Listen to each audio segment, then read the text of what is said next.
So hello guys, कैसे हैं आप सभी। आई होप कि आप सभी बढ़िया होंगे और आगे भी बढ़िया ही रहोगे। तो गाइज, आप लोगों की प्रॉब्लम्स की गठरी का बोझ लगता है कि मुझे हमेशा उठाना पड़ेगा, क्योंकि मैं अपनी स्टोरी में जब भी कुछ नया ट्राई करना शुरू करता हूँ, बहुत लोग अपने डिमोटिवेट वाले कमेंट्स करना शुरू कर देते हैं। और इन लोगों का बस करे क्या, ये तो टोयोटारो को भी कह देंगे कि तुम मत करो, ये मत करो, वो मत करो, इसको विलन मत बनाओ, उसको हीरो मत बनाओ। तो थोड़ा पेशेंस रखा करो। स्टार्टिंग की स्टोरी देखकर कंक्लूजन में मत आया कीजिए, क्योंकि वहां पर आराम से ऐसे कमेंट्स करना बहुत ही आसान होता है और स्टोरी को लिखना और उसे एडिट करने में बहुत ही मेहनत और दिमाग लगता है।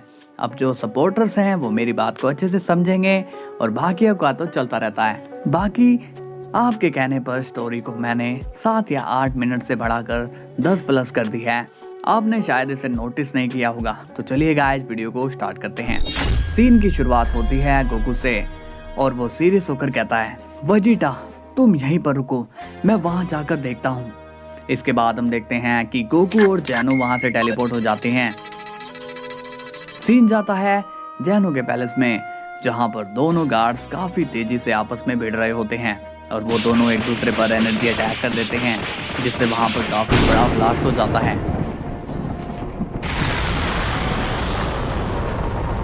इतने में वहां पर गोकू और जैनो आ जाते हैं। जैनो सीरियस होकर कहता है, वो देखो गोकू, ये दोनों आपस में कितनी देर से लड़ रहे हैं। गोकू सीरियस होकर कहता है, हाँ मैं देख रहा हूँ जैनो सामा, आप टेंशन मत लीजिए, मैं अभी इन दोनों को शांत करता हूँ।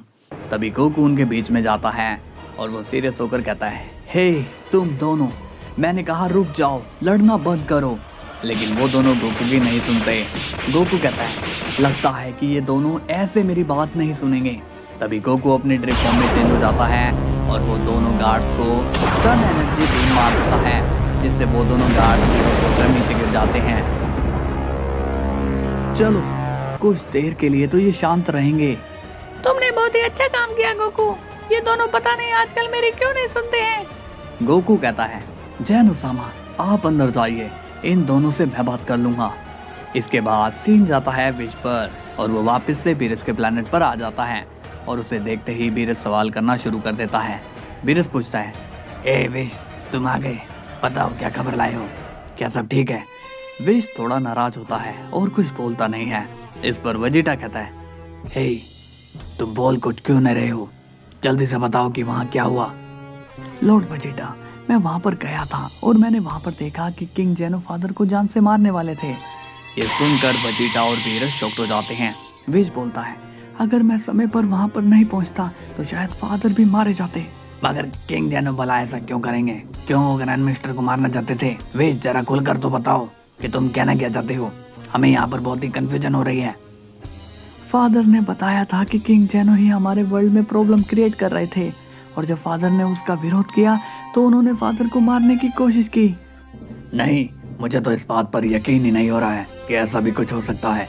कैसे अपने बेटे के वर्ल्ड में प्रॉब्लम ला सकते हैं। विश, मैं तुम्हारी इस बात को नहीं मानता हूँ। हाँ मैं ये जानता हूँ कि इस पर विश्वास करना बहुत ही हार्ड है, लेकिन हमें यकीन करना ही पड़ेगा। विश, क्या तुम्हें पता है कि कैकरोट वापस आ चुका है। विश शॉक्ड होकर कहता है, फिर तो हमें ये सारी बातें गोकू को बतानी चाहिए। हाँ, लेकिन इस वक्त वो जैनो सामा के पैलेस पर गया है। विश कंफ्यूज होकर पूछता है, क्या, लेकिन वो वहाँ क्यों गया है। बीरस कहता है, तुम मेरे साथ आओ, मैं तुम्हें सारी बातें बताता हूँ। इसके बाद सीन जाता है ग्योतामा पर और वो इविल साइतामा को छोड़ देता है और कहता है, गोकू ने मेरे साथ ये सब ठीक नहीं किया, लेकिन कोई बात नहीं, मैं उस गोकू को छोड़ने वाला नहीं हूँ, क्योंकि उस गोकू ने मुझे हिंट तो दे दिया है। अब मुझे वहीं पर अपने दोस्त के बारे में पता चलेगा। इसके बाद सीन जाता है गोकू पर और वो दोनों गार्ड से कहते हैं, तुम दोनों ये क्या कर रहे थे, तुम लोग फाइट क्यों कर रहे थे। तभी एक गार्ड कहता है, इसने मुझसे सवाल कर लिया कि मेरा दिमाग खराब है। तभी दूसरा गार्ड कहता है, गोकू तुम ही बताओ कि अगर कोई इतने दिन बाद वापस आएगा तो हम लोग उससे सवाल करेंगे क्या। गोकू भी कंफ्यूज होकर मैनिपुलेटेड गार्ड से पूछता है, हाँ गार्ड, तुम तो गायब हो गए थे ना, और तुम कहाँ गायब हो गए थे और तुम अचानक से यहाँ पर। तभी वो मैनिपुलेटेड गार्ड कहता है, देखा तुम भी इसी की तरह सेम हरकत ही कर रहे हो, तुम लोग मुझे सांस भी लेने दोगे या नहीं। गोकू कहता है, ओके ओके, अब थोड़ा शांत हो जाओ। इसके बाद गोकू दूसरे गार्ड को वहां से भेज देता है गोकू मैनिपुलेटेड गार्ड से कहता है, तुम अब टेंशन मत लो, तुमसे कोई कुछ नहीं बोलेगा, मगर प्लीज टाइम निकाल कर एटलीस्ट मुझे बता देना कि तुम कहाँ पर थे। तभी मैनिपुलेटेड स्माइल करके कहता है, तुम्हें लगता है ये सब इतना आसान है? गोकू कंफ्यूज होकर पूछता है, क्या कहा तुमने? तुम किस बारे में बात कर रहे हो? वो गार्ड कहता है, क्या तुमने मुझे अभी भी पहचाना नहीं? ओह हाँ, तुम तो मुझे देख ही नहीं सकते हो। तभी गोकू गार्ड की स्माइल देखकर समझ जाता है और कहता है, वोंगलिंग नहीं, ये नहीं हो सकता, तुम यहाँ पर कैसे? तुम शायद भूल गए हो कि मैंने तुमसे कहा था कि तुम्हारा वर्ल्ड अब खतरे में है, तो यहाँ पर मुझे नजर तो रखनी ही होगी। गोकू सीरियस होकर कहता है, देखो तुम एक बच्चे हो, इसलिए ऐसी शरारतें करना बंद कर दो, नहीं तो तुम्हारे साथ क्या होगा ये तुम्हें भी नहीं पता चलेगा। वो गार्ड कहता है, क्या तुम मेरी पावर को जानते हो? मैं अपने वर्ल्ड में बैठे बैठे तुमसे बात कर रहा हूँ, क्या तुम्हें ऐसी पावर एक बच्चे में देखने को मिलेगी? गोकू कहता है, मैंने तुमसे कहा था कि मेरे वर्ल्ड के लोगों को परेशान करना बंद कर देना, लेकिन तुमने ऐसा नहीं किया। लगता है कि अब मुझे तुम्हारे वर्ल्ड पर ही आकर तुमसे बात करनी होगी। तुम कुछ भी नहीं कर सकते, जब तक तुम्हारे लोग मेरे कंट्रोल में हैं, तुम मेरा कुछ भी नहीं उखाड़ पाओगे। गोकू कहता है, लेकिन तुम चाहते क्या हो? तुम कुछ बता नहीं रहे हो। वो सब मैं तुम्हें नहीं बता सकता हूँ, मगर एक बात ध्यान में रख लो, मेरे कंट्रोल में तुम्हारे जितने भी लोग हैं वो सभी एक बम की तरह है, एक लिविंग बम की तरह। तो होशियारी करने की कोशिश करोगे तो तुम्हारा हाल मैं बेहाल कर दूंगा। इसके बाद वो गार्ड वहां से चला जाता है। गोकू बहुत ही कंफ्यूज होता है और कहता है, ये बच्चा बहुत ही ज्यादा दिमाग लगा रहा है, लेकिन मैं एक बच्चे को नहीं मारना चाहता हूँ, इसलिए मुझे इसकी सच्चाई निकालनी होगी कि ये सब कर क्यों रहा है। इसके बाद हम देखते हैं ग्रैंड प्रिस्ट को, जिसने किंग जैनो को प्रिजन की तरह कैद कर रखा है। तो कैसा लग रहा है आपको किंग जैनो? आपको यहाँ कोई प्रॉब्लम तो महसूस नहीं हो रही है? अगर हाँ तो बस कुछ देर की ही बात है, इसके बाद मैं आपको बाकी एंजल्स की तरह फ्री कर दूंगा। तुम ऐसे निकलोगे मुझे विश्वास नहीं हो रहा है। आखिर तुमने ऐसा क्यों किया कि तुमने मुझ पर इतना गंदा आरोप लगाया और मुझे यहाँ पर कैद करके रखा हुआ है? तुम मेरे बेटे को बाकियों की तरह धोखा दे रहे हो, है ना? आप तो कुछ ज़्यादा ही आगे की सोचने बैठ गए हो, पर सच बताऊं तो मेरा ऐसा कोई भी प्लान नहीं है।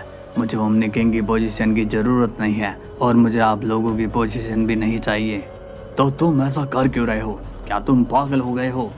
इस पर ग्रैंड प्रिस्ट स्माइल करके कहते हैं, ये आपने सही पहचाना, मैं साइको हो गया हूँ, इसलिए मैं ऐसा कर रहा हूँ और अब मैं आप लोगों की ज़िंदगी को तहस नहस कर दूंगा और मुझे गोकू भी इस बार नहीं रोक पाएगा। अब सीन जाता है गोकू पर और वो दूसरे गार्ड से कहता है, एक बात सुनो, तुम उस गार्ड से कोई भी क्वेश्चन मत करना। वो गार्ड पूछता है, क्या? मगर क्यों गोकू? हम उसे क्यों कुछ नहीं पूछ सकते हैं? गोकू सीरियस होकर कहता है, क्योंकि वो गार्ड अब नॉर्मल हो चुका है, वो हम सब के लिए खतरा है, इसलिए उससे दूरी बनाकर रखो और जैनो सामा का भी ध्यान रखना। ये सुनकर वो गार्ड चौंक हो जाता है और कहता है, तुम ये क्या कह रहे हो गोकू? क्या सच में मेरा भाई हमारे लिए डेंजर है? गोकू सीरियस होकर कहता है, हाँ ये सच है, अब मैं तुम्हें इससे ज़्यादा कुछ नहीं समझा सकता हूँ। इसके बाद गोकू वहाँ से चला जाता है। ये तो बहुत ही सिर घुमाने वाली बात है, मेरा भाई हमारे लिए खतरा कैसे हो सकता है? इसके बाद सीन जाता है गियोतामा पर और वो अब गोकू के वर्ल्ड में आ जाता है और कहता है, मुझे उम्मीद है मेरा प्यारा दोस्त मुझे यकीनन यहीं पर मिलेगा। इसके बाद गियोतामा गोकू के वर्ल्ड को एक्सप्लोर करने चला जाता है। अब हम देखते हैं वेजिटा को और वो सोच में पड़ जाता है, कमाल है, ये सब हो रहा है, कुछ भी समझ में नहीं आ रहा। वैसे हमने इन सिचुएशंस का बहुत ही सामना किया है, मगर ये वाली सिचुएशन सबसे ज़्यादा डिफरेंट है। यहाँ पर क्या हो रहा है और क्या होने वाला है कुछ भी नहीं पता, समझ में नहीं आ रहा है कि मैं करूँ तो करूँ क्या।